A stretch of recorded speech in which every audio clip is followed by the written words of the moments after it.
Creativity has somewhat of an elusive definition as it could be interpreted in numerous ways.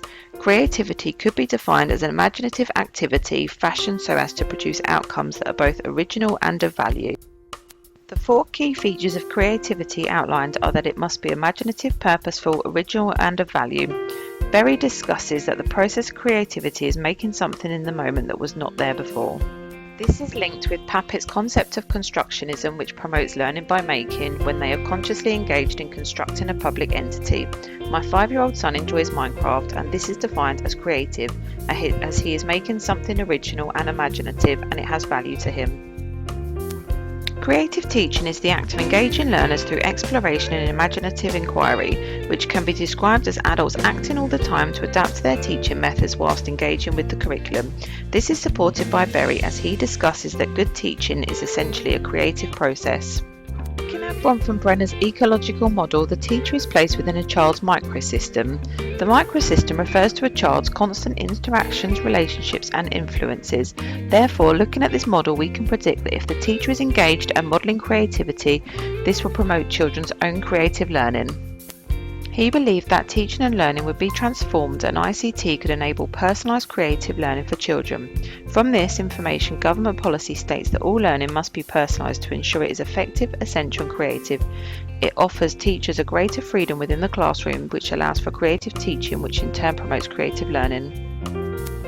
The outside provision had a dark house, however the group did not engage with it. Therefore I created a PowerPoint presentation containing pictures and videos showing the differences between light and dark. This form of creative teaching was effective as it engaged the group and was essential to deepen their level of understanding and progress their play.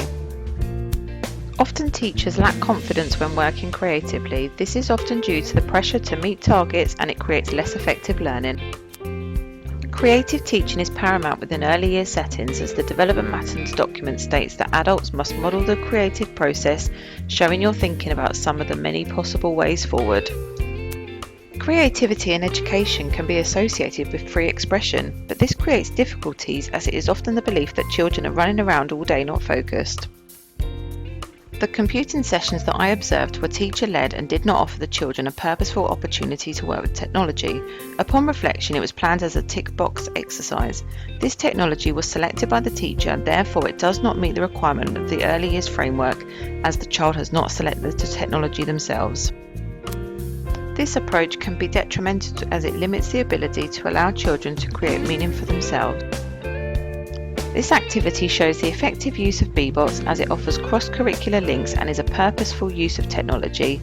This form of creative teaching can engage children and deepen their knowledge and understanding and enhance learning. Teaching creativity differs from creative teaching as it is intended to develop children's creative thinking by allowing children to take ownership of their learning. In comparison, creative teaching is solely dependent on how the teacher plans and delivers the lesson.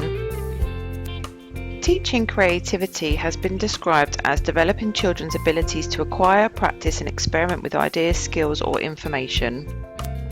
A poignant factor in teaching creativity is for the adult to be encouraging and to nurture children's confidence. Galton extends on Robinson's notion and looks further to discuss that creativity will flourish in an environment where children are encouraged to take risks in an atmosphere of openness and trust. Looking at gaming with my son, he submerges himself into the world of Roblox, where he is developing the creative skills of resilience and risk-taking whilst contributing to his creative potential. Upon reflection, creative teaching and teaching creativity must work in conjunction with each other to promote creative learning. My next placement is within a Year 2 class, and a possible activity using Scratch Junior could see the children working in pairs to produce a program that they find interesting rather than a teacher-led objective. Created using Powtoon.